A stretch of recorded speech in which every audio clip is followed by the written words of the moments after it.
Takulandirani ku AMTV Malawi kuchimake kwa nkhani zenizeni. Ngati nkhani imeneyo kuno kulibe, dziwani kuti nkhani imeneyo ndi yabodza. Publications Limited ndipo tikulandireni ku program yathu ya candidate kucheza ndi anthu omwe akupikisana nawo pa chisankho chomwe chitike pa 16 September 2025. Ndipo dzina langa ndine Suzio Chitete. Lero tikucheza ndi Dr. Cassim Chilumpha omwe ndi mtsogoleri wa chipani cha Alliance for Democracy. Sorry, let me take assembly. The PADD was in my mind. Okay. Nation Publications Limited tikulandireni program yathu ya candidate kucheza ndi omwe akupikisana nawo pa chisankho chomwe chichitike pa 16 September 2025. Dzina langa ndine Suzio Chitete ndipo lero tikucheza ndi Dr. Cassim Chilumpha, mtsogoleri wa chipani cha Assembly for Democracy and Development, ADD mwachidule. Dzina la Dr. Chilumpha silachilendo. Nthawi nake ndithu adali wachiwiri kwa mtsogoleri wa dziko lino mbuyomu. Komabe tili pano timve zambiri zokhuza ADD. Ndikudziwa dzina lanu la Chilumpha silachilendo pandale mwakhalapo ndithu. Maso muno Malawi ndinu munthu odziwika bwino kwambiri. Nkhani yathu tingoyambirano pamutu weniweni. Chifukwa chani Malawi akuyenera kuyang'ana inuyo kuti mukhale mtsogoleri wa dziko lino kapena kuti ADD iyendetse boma? Chifukwa chake chosavuta ine pa onse amene akupikisana amene tipikisane pa 16 ndine ndekha ndi experience yoposa aliyense. Chifukwa chake nachi poyambira ndiyambe background yanga. Yes. Ine ndisana yambe ndale ndinali associate professor pa MUBAS. Mene lero tukuti MUBAS. Kale JD Polytechnic, University of Malawi. Nali so head of department, business administration department and dean of the faculty of commerce. Moni pamene pali experience nditu yambiri. Nditachoka hapo nineso experience ina. Times group nakapo vice nakapo executive chairman. Ndine ndalwa malo mwa tempo atatula pansi udindo ine nakakhala executive chairman kumekuja. Komanso kugwira ntchito boma nagwira hapo ntchito ndachekwa ku Chancellor College. Kumalanga oyambe kugwira ntchito kunali ku Chancellor College. Kujeni ku Ministry of Justice. Yes. Yeah, ngati ujeni state advocate. Supano lawyer wa boma nditu. Lawyer wa boma nditu. Ndikupiranso mkoti kwa chita defend Malawi government. Experience mene ndikunena nayo ndimene. Then tachoka hapo napita ku England ukaphunzira masters and PhD. Ndabwera kuja ndinabweranso pamene na join ujeni actually MUBAS na join tachoka ku UK. Mpaka nafika associate professor. Kuti ndikakhala kuti ndinali komwe kupaka pano ndikanakhala professor. Tikamaka zoda associate professor ndiudindo waukulu makamaka tikatengera ku school yawo kachenjeni. Yes. Ndi kuti niyo malemba ndithu mabuku. Pali mabuku kuti mnalemba. Mabuku ndinawo. Ndi kuti ndichule pano agwiridwa so ntchito mu University of Malawi momwemo. Mpaka kumubasi kumaso ku Chancellor College. Mbali yanji kweni ya mabuku amene mnalemba okhuza chani? Law. Malamulo kanza malamulo. Bunga textbook company law, yes. Yeah. Imene ndiri madziwa kwambiri. Koma ndalembaso ena mbiri. Tsopano ndachoka hapo ndikudzalwa ndale. Ndakhala maunduna ambiri. Ndakhala Minister of Finance. Nthawi ya UDF. Nthawi ya UDF, Minister of Defense, Minister of Education. Komanso nthawi ya Joyce Banda anandipempha kuti ndathandize ntchito. Nkhani imene ndiforokoze bwino anthu aidziwe. Yes. Ambiri amaganiza kuti a Joyce Banda anachita okha kutetsa mafuta koma ndatetsa ndine. Tinapita ndi malemu Mia. Yes. Kuje kukuwete. Yes. Kwachita so pajatima amamwalira malemu Dr. Bingu Anandichita. Yes. Mdziko muno munali bulu la mafuta kwambiri. Mafuta ndikumbuka kunali mizere italitali. Ndi magetsi. Ndi magetsi, yes. Anandipempha kuti mundithandizeko ine nali former vice president kuma nabombera kuti ndikhale minister of energy. Ndiye tinapita kukuweti kuja kwachita so problem ija tidaichita solve. Nali ndi Mr. Mdeza was then CEO ku PIL or something. Kujeni ku Mera. Okay. Yeah. The tinachira so problem manager inapitirira tinachira so problem ya bweranso nthawi yacha kwerai. Ande tukamba funso langa loyambira ndoti chifukwa chana Malawi akuyeno yang'ana Dr. Cassim Chilumpha mwafotokoza mbali ya history yanu maphunziro anu kumene mwagwira ntchito kumubasi mwagwirako associate professor kenakano mwakhalamonso mundalemo ena akuganiza kuti chimene chikusokoneza dziko lino ndi anthu amene mwakhalitsa mundale inu ndosiyana bwanji ndi ena amene akhalitsa mundale cholinga chawo ndi choti mundalemo ndi kumangopezera mukhanga tino mwina kanga chepe izozo nkhani imene yoyo anthu akunena chifukwa kufananiza ngati kufananiza madzi ndi petrol.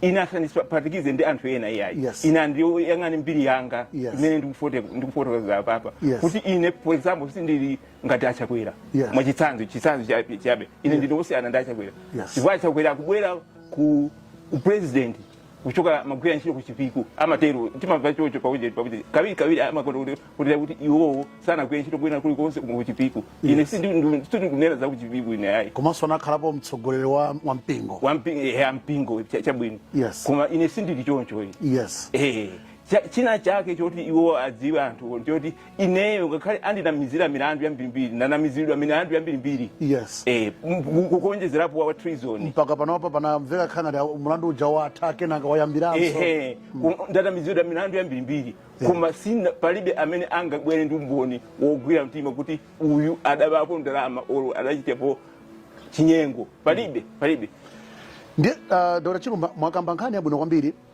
nkhani ya mafuta munathanza Dr. Joyce Banda kuthesa vuto la mafuta ndikukumbukira nthawi imene munali nduna yona zachuma ndikaona makalata ena ndina imene munkasaina nthawi imene yoyo IMF amati letter of intent nkhani imodzi imene inavuta kwambiri cha ma 2000 ndiyonena kuti kampani ya boma imene ankati Petroleum Control Commission nthawi imene ndoti mafuta inkagula kwambiri kampani imene ija kunachika ngati za chinyengo nthawi imene ija ndiye pakadali panopa boma laganiza zoti mwina tizigula mafuta boma ndi boma kapena kuti government to government inuyo mtati mwakhala mboma nkhani ya mafuta mungayunike motani private sector involvement or it should be government running the show ineyo ndine wa private involvement in running the economy ine sindikhulupirira kuti boma lingayendetse bwino ntchito zambiri zimene zikuchitikazi ndine market oriented person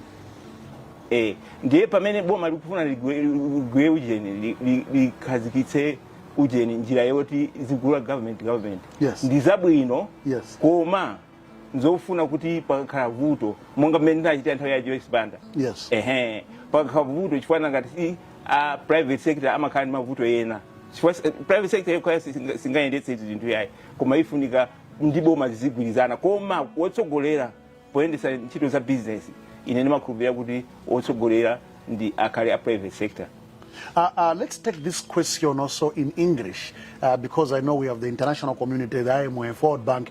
All these are players or important stakeholders when it comes to issues of procurement of fuel or indeed management of fuel. What do you stand for? Private sector involvement as stipulated in the energy policy, or indeed government should lead or should be everything in the procurement of fuel? I believe myself in market economy. Because we have had a lot of examples where government has failed to deliver to the people of Malawi. I can quote many examples right now. For example, ADMAC. ADMAC is a good example of an organization which was vibrant at one time, but now it is collapsed completely. Why? Because of government involvement and many others. So I believe that there should be a mixture of private sector leading the process, but government coming to the aid of private sector wherever there's a problem. That's my view. As I'm talking, at one point, NOCMA and a private sector, that is Petroleum Importers Limited, the market share, I think, was in favor of PIL. But as I'm talking, it's in favor of NOCMA. NOCMA has a higher market share. In your view, if we are to balance the equation, how much should government control in terms of procurement and how much should be the private? 50-50 or No, government should stay out.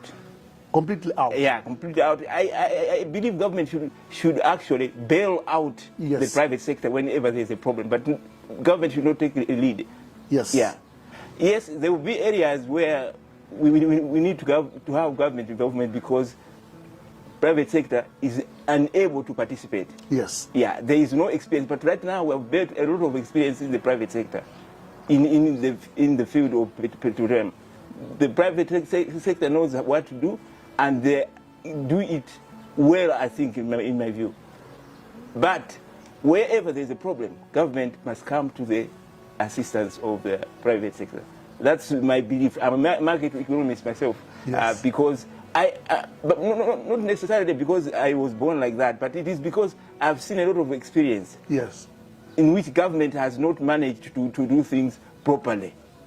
We tend to get mixed up with politics and economics, mixing in the wrong way, and in the end we lead to problems for the people of Malawi. So the experience is that private sector should lead the process. Maybe if we were talking percentage, private sector should have 80%, government should be 10%, so that wherever there's a problem, government can move in and bail out with a solid background rather than as interfering in business. That's my belief. Thank you so much. We are talking to Dr. Cassim Chilumpha, who is actually the president for the Assembly for Democracy and Development. This is Nation Publications Limited, and we are inside Candidate, a program that is meant to provide a platform to candidates to share their aspirations. And of course, he's talking about his background, that is a former associate professor at the University of Malawi, and he has that experience. Tibwerere no pang'ono no kunkhani imene timakambirana nayo experience yanu. Munagwirapo ntchito ndi boma la UDF, and mwina nkovuta kuti Malawi ayiwale mbiri yanu ya inuyo ndi imene munagwira nthawi ya UDF. Nthawi ya UDF ndi imene akuti boma inagulitsa makampani, privatization, such that ena mambo kuganiza kuti mfundo zimene ziyazo zinaononga Malawi. Makampani osewa, makampani ambirimbiri anagulitsidwa mpaka tinasiyo panga katundu. Inuyo munali mbali modzi ya boma limene liji. And inuyo mmakhulupirira kuti chuma chiziyenda ndi anthu osati boma. Nkhani ya privatization mungayikambe motani? Nkhani ya privatization ndayimvapo kambirimbiri. Ena kuti amuluzi adaononga dziko lino zoterozo. Nkhani iyo akuchita mwachidule poyankhula. Zoona zake nzonena kuti mukamagwira ntchito ndi IMF and World Bank, muzidziwa kuti iwowo amayika zimene fundo zawo. Amabwera ndi fundo zawo. Yes. Ife timaona ngati kuti amatibwera kudzatithandiza, koma satithandiza ayi. Ndipo nene mwachuchuchu kwawo za Malawi amvisise bwino apapa. Chifukwa ena akuganiza kuti IMF and World Bank ndabwenzi athu afuna amabwera kudzatithandiza. Si choncho ayi. IMF and World Bank ndamene awononga dziko, even Africa. Tinene kuti Africa mbene kuti pezeke kuti Africa ili ndi umphawi mpaka pano 70 years after independence ndi IMF and World Bank. Chifukwa fundo zawo zimene amabwera nazo samva za munthu amene wopita kukapempha thandizo kumene koko. Chimene chinachitika nkhani za ujeni za makampani amene akunenawo. Amanena kuti tikupatsani ndalama koma mugulitse makampani. Sikuti fundo zinachoka ku UDF yayi. Zinachoka kwa IMF and World Bank. Structural adjustment programs. Structural adjustment. Mufuna thandizo ifeyo nanga sinthawi bene of course ambiri aife tinali kungoyamba ntchito kumene ya mboma. Tinalibe experience ambiri. Amene anali experience ambiri anali malimabo anali amuluzi amene kuma tidachunga ndife anthu amene sitimadziwa kayendesedwe kaboma. Ndiye poona kuti ife tikapanda kupeza phindu limene pafuna kwa IMF and World Bank, dziko lino liwonongeka. Kuganja kwa nthawi imeneyo tinavomera.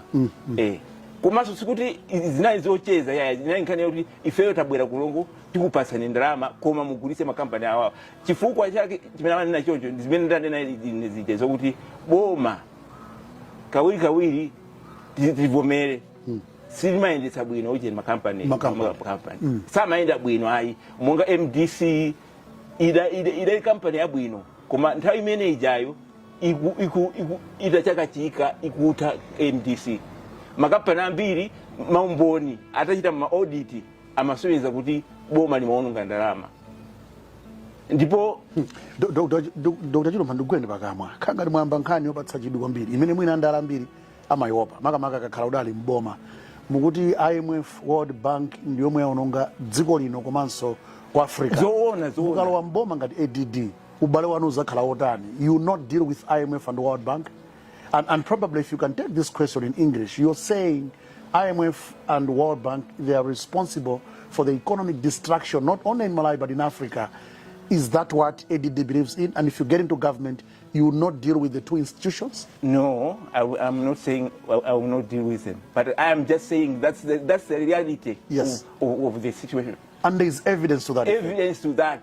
If you see, many African countries, let me put it, and non-African countries, those who are dealing with IMF and World Bank, you tell me one single country which has done well. There is not a single. You go to Zimbabwe, Zimbabwe is in ruins. You go to Zambia, Zambia has got problems. You go everywhere where there is a problem of IMF and World Bank, there is not success. There is no single success at all. I can say that. That is why let me use an example which I think I must use it. This is why you find people like Traore. He has done away with them completely, because the thinking is not only mine. It's the thinking of a lot of people. IMF and World Bank have never developed a country. That's the reality. But look, where I sit as a journalist, I've covered functions where they give us a lot of billions in dollars for electricity, for health. They are all over. Are they not really helping us in any way? No, they are not. Then what about those grants? Or are we mismanaging what they're giving us? No. You see, even grants, even when they give grants, yes, there are always conditions. Yes. They will never give you aid which is free and encumbered. Everywhere they give money, there are consequences that must follow. And the consequences are that you will never develop. You develop a system of dependence. That's what you develop. Malawi started getting aid from IMF and World Bank many years ago. Where is it getting us to? I mean, all the countries that I can say there's this. I'm afraid, but I must answer the question honestly. I cannot cheat people of Malawi that IMF and World Bank have developed Malawi. They have not developed. In fact, if you look around, yes, you will not see a project worthwhile in Malawi funded by IMF and World Bank. Alliance for, Assembly for Democracy and Development. Now, when we're talking about IMF and World Bank, you're reminding me what other critical analysts have said, that the so-called development and democracy, these are just hegemonic tools to sort of control countries like Malawi. Now, your party, Assembly for Democracy and Development, is it your belief that if you have democracy, you have development, as they have taught us from the West? No.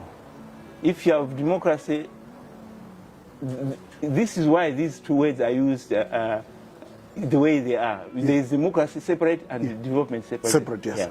Yeah. One does not lead to the other. Yes. Yeah, that's the issue. Yeah.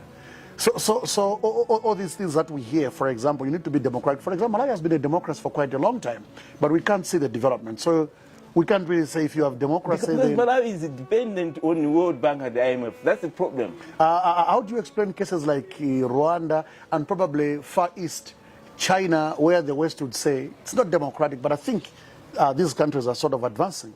They're actually my case studies, because China is not on IMF and World Bank program.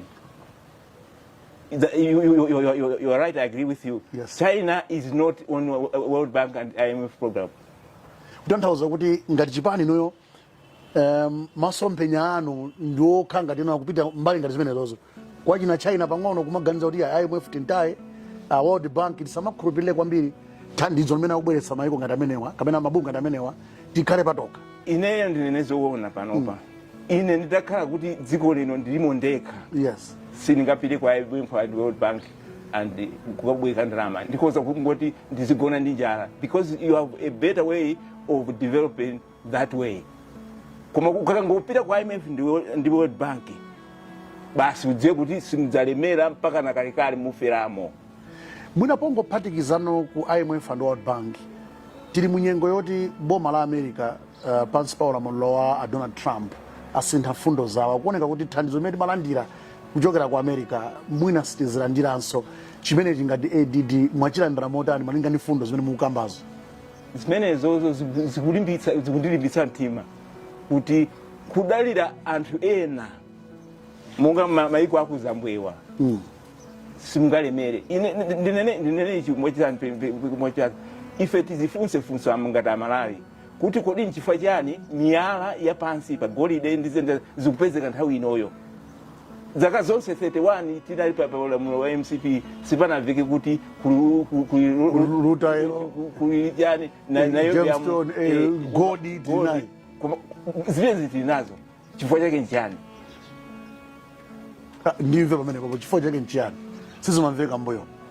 Chifukwa chake nchoti mfundo zimene timatsata zimene tikati kutsata fundo zoma samira kwambiri kuzambwe kwa dziko lapansi si fundo zoti zingatitukule ayi sizingatitukule.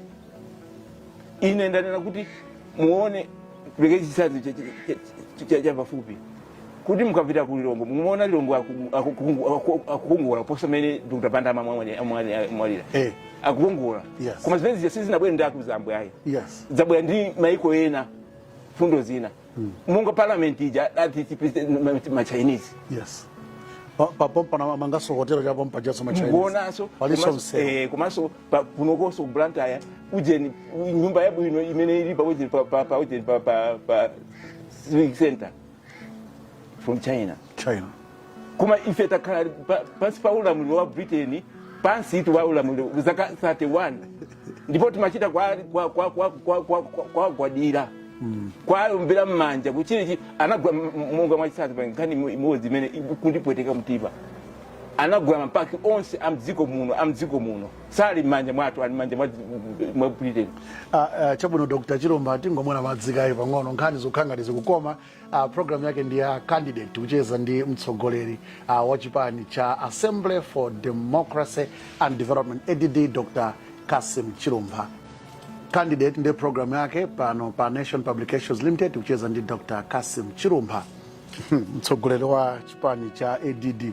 Kodi Dr. Chilumpha mene mukambira mu pang'ono mwina for lack of a better word mukangati simukuyamikira kwenikweni anthu amene amatithandiza azungu IMF khangati mwainyoza pang'ono choncho World Bank simukotcha manja iyayi kuti khangati mwagwirana pamoto pamene tunagwira pamoto koma kuti ndi auza mali zoona chifukwa ndali za dziko linolo tiyenera tizikonze tikapanda kuzikonza tizingopitirira umapitirira mpaka na timwaliliramo dziko lino usalikonza ndipo ana athu adzatinena kuti tinali anthu Dr. Chilumpha na associate professor kumaiza amachita bwanji monga ngati zaujeni zamakugulitsa kwa kugulitsa kwa makampani amachita bwanji zimene zonse khala ngati kuti tinali ndi ufulu koma tilibe ufulu yayi.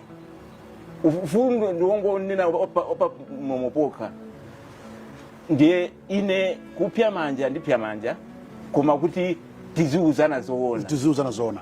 Dr. Chilumpha munakhalapo inuyo wachiwiri kwa mtsogoleri wa dziko lino Dr. Bingu Anandichita ndikukamba zimene zifanya upangiro umene muli nawo mukunena kuti adzatinena kutsogolowo kuti sona nala associate professor umanachitapo chani ndikudziwa kuti inuyo munali vice president mwina nzeru zimene zinali kuti ndikudziwa amene ubale wanu nali nda Bingu nda manager koma nzeru ngati zimene zinali kuti. Nzeru zinalipo nchifukwa chake ndikufuna kuti ndipikisane nawo pa mpikisanowo chifukwa ukakhala pambuyo pa wina wake. Yes.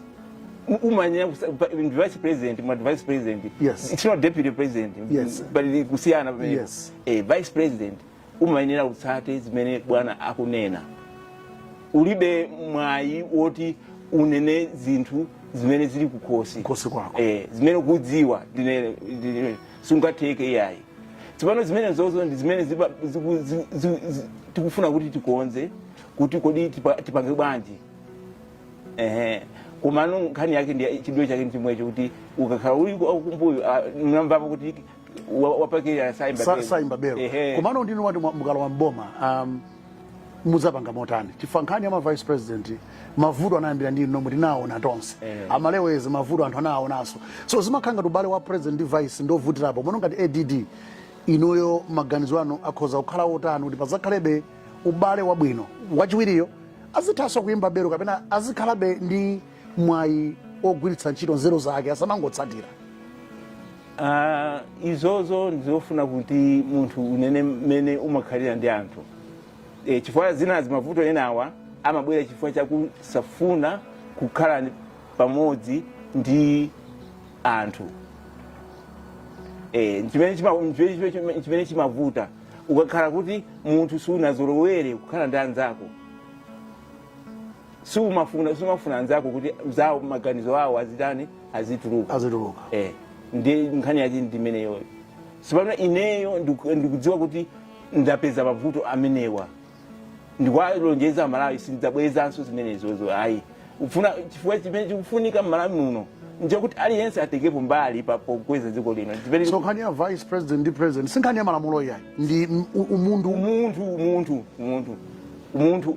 munga inuyo apapa tikucheza apapa koma ngati ndi mtima woti sindikufuna ndivezanu ndizovutatu chifukwa ine ndimakhulupirira kuti ndale sizipanga munthu ayi koma munthu ndamene amapanga ndale zimene zimachitika chifukwa anthu akaona kuti malimo a Bingu ine anandizunza chifukwa ine nagona mnyumba ya Nkunguni ndili vice president ku Lilongwe police kuti ukhale chonchi ndineneza ku police ukhale chonchi umangu khala pakati pa ujeni pa chipinda osatsamira khoma ukatsamira khoma Nkunguni vice president ndili vice president muri office ndili office in the office zimene ananditira ndi zimene zozo kodi akamati immunity ja vice president is part of the president no immunity ndi ya president sipano ineyo mavuto amene wao anandipeza sindingafune kuti wina wakenso amupezenso ayi sindingafune chifukwa ineyo makhalidwe anga ndoti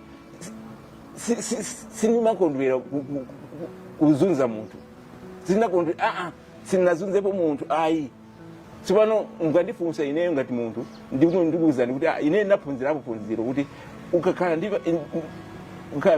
vice president ndi munthu ngati iweyo ndipo funika kuti uite chotekera ngati mmene makhalira mbanja mbanja usakhale ndi maganizo kuti basi akazi angawa pakuti ine am head of the family therefore chichonse mmene ndanena ineyo azichita banja siliyenda koma uzikhala ndi maganizo onena kuti iwonso amakhala ndi maganizo teni timvetsesane ndiye banja limayenda so inenso chimodzimodzi ndaphunzirapo phunziro ndipo ndaphunzira phunziro lalikulu kwambiri kuti yayi ukhala ndi vice president inde mukhoza kutsutsana utsutsana siku ndipadi ya umoyo kutsutsana koma osazitengera personal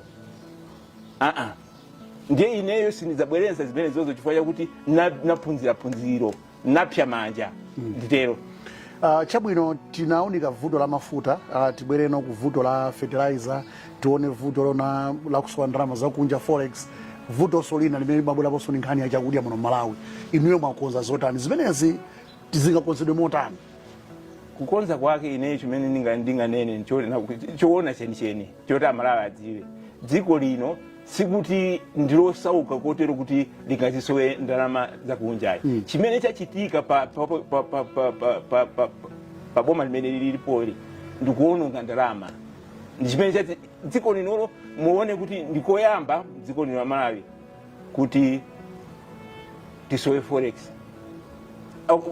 president akanda ndachisanu kandi ndachinayi kaya koma kuyamba kuti tipeze mumabanki mulibe forex ndikuyamba kutanthauza kuti dziko linolo limapeza njira zimene timagwiritsira ntchito timapeza ndalama zokwanira zoti utha kudyetsa mbumba yonse ini Malawi muno komanso kugwiritsa ntchito upeza mankhwala zilimo muno chomwe kofunika choti munthu wodzipereka wodzimana wozindikira kuti chifukwa ichi sichaine yayi ndiyati ndigwiritse ntchito powathandiza anthu ndine munthu wotumikira koma tsopano boma ili limene lilipoli temaona maulendo mwezi umodzi katatu kupita kunja kuononga ndalama chimene basi ndiye vuto limene chofunika kuti mtsogoleri amene tipeze pano akhale mtsogoleri wodzimana, mtsogoleri woona anthu choyambirira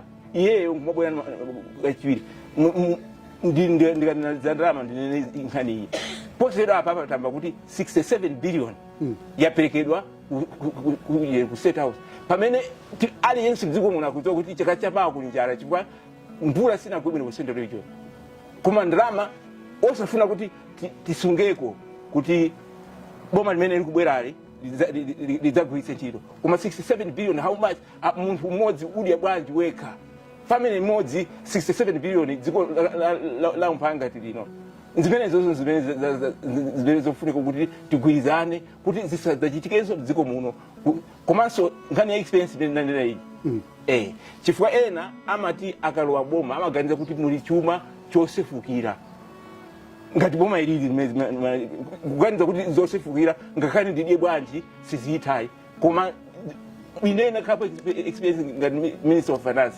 dziko linolo ndithu amalawi khulupirani ndi dziko loti ndikhoza kuyendetsa chifukwa ndimadzidziwa mmene zimayendera ndalama kwadya kwambiri mmene achita boma ilili muona basi ziwonongeka zino ndaona mmakulankhula kwanu mukulimbikitsa kwambiri umodzi and not selflessness mukamba kwambiri za munthu usadya kwambiri wekha kutani ADD muli apa mundifundo zanu zimene mukuzikhulupirira ndioti mmene tipita kuchisankhoku ndinokonzeka kuchita ubale ndi anthu ena yes kuphatikizapo olamulira pakadali pano ine ndibe mangawa ndi munthu wina aliyense ndibe mangawa aujeni mwachitsanzo ndikupetse chitsanzo chaujeni 2021 yes ansa anandichita bani kuti ndisaime chipani chathu chisaime yes kama kudziwa zimenezo sindikudziwa koma kuti ine sinaime chifukwa chakuti anandichita bani yake nabwera chifukwa chani kuti akuletsera kuti musaime imene ndikhanina okay chabwino kuma anandichita bani then ansa mwe walephera ujeni ma primaries kwa ujeni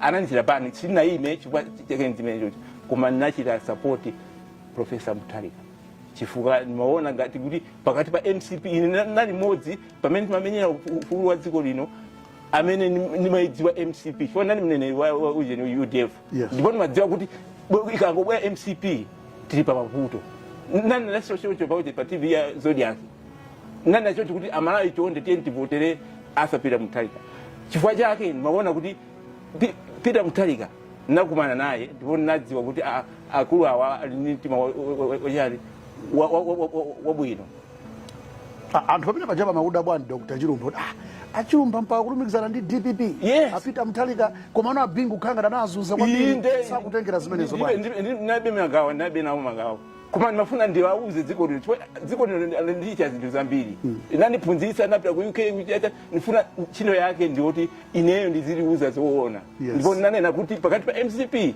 achakwera ndi Mutharika borani chichipa chake ndimugwetsa borani Mutharika better devil chifukwa ndibadzi naona nakhala nawo chocho mmene pagwirizana kuti ndathandize nakhala nawo chocho ndipo naona kuti uyu ndi munthu ndi mbuyo mu 2025 kuli chisankhoso mwamba kale ukambira ndapita Mutharika ukapena aisi nayambe ukambirana komano you are open to discussion ineyo ndinokonzeka monga mmene nachita nthawi ya Joyce Banda even kukunguka munthu wamba kuti anyamata ena ADD akhale maminister ine I'm prepared for that komano chilimbikiso chake chichokera kuti mukangokhala nyamata wamba mwachita ubale fundo zanu zimene mukundiuza apapa wina akazigwiritsa ntchito kuti nanga si tiwombole dziko tilike dziko chifukwa Malawi ili pa mavuto ndiye ngati angapezeke munthu woti akufunitsitsa kuti akhale president iyeyo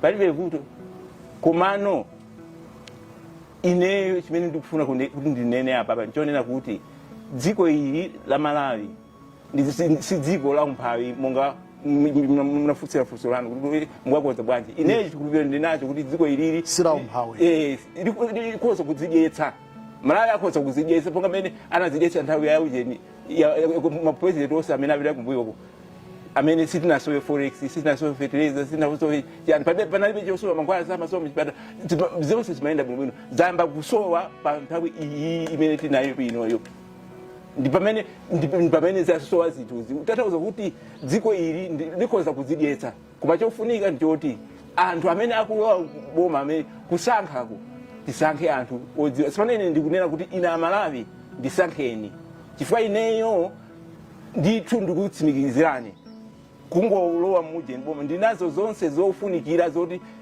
kuposa wina aliyense palibenso amene akundibita yayi izo ndinezoona koma ndinokonzeka kukhala songotsatira wina ndikukhala patsogolo simukuzitsogoza yayi sindikuzitsogoza ndibe nazo ntchito ine chifukwa ngati chimene ndikuona ndi si nkhani yakudya yayi yes koma dziko la Malawi ine dziko lino ndimalikonda ndikanakhala kuti sindilikonda sibwezi ndili muno bwezi nditapita kale kwina kwake kukakhala koma dziko lino ndimalikonda nabadwa mdziko muno ndipo ndifera mdziko muno mdzandika mdziko lomwe lino koma panopa mtima wanga umakweteka kwambiri kuona kuti tikulephera kuzidyesa chimanga cheni chimangachi tikulephera kuti tizidyese. As we are moving towards the end, Dr. Chilumpha, when you sit down and look at your background, which you have outlined here, what really pains you the most when you look at Malawi? What pains me the most is that Malawi cannot feed itself. Chimanimvetsa chisoni kwambiri kuti nthaka ambuya adatipatsa nthaka yabwinobwino iyi mukuona even kunoko kuti nthaka yabwinobwino koma tikulephera kuzidyetsa chaka chama kubwera njala yayikulu kwambiri koma madzi tinawo kuchoka kukalonga kwafika akungodutsa madzi akungodutsa sitigwisa ntchito basi kuyenda kupita iya zokweteketsatu chifukwa ifeyo tiyenda kukhala kuti tizidyetse chifukwa dziko la Malawi backbone yake ndi agriculture tikupeza tinawayika kutali ndi nthawi yolima muone tikusiyana kwa anthu kumeneko ife ayudefu sitinayike kumapeto nthawi yolima koma anzathu akuyika nthawi yolima kuti tsopano anthu azikatanganidwa ndi masankho kusiya zolima ngona zipepemeneko ndiye ine ntchito yanga yoyambirira ndikugula malo kuti boma lilimepo chimanga chodyetsa anthu ndiye zizikanena kutsogoloka whether farming pitilira boma osipitilira koma choyambirira chimene chili mu mtima mwangamu ndi kugula malo anizo zichitika 24 hours yoyambira kuti angolumbira kumene ayi zikoma kwambiri Dr. Chilumpha tikuthokozeni kwambiri chifukwa chogawana nafe maganizo abwino titero kuchokera ku chipani cha ADD ndiponso nafe tikatero ndi tutafika pa msiriziro pa programu yathu ya candidate lero timacheza ndi Dr. Cassim Chilumpha. Osayiwala kupanga subscribe ku channel ya AMTV Malawi.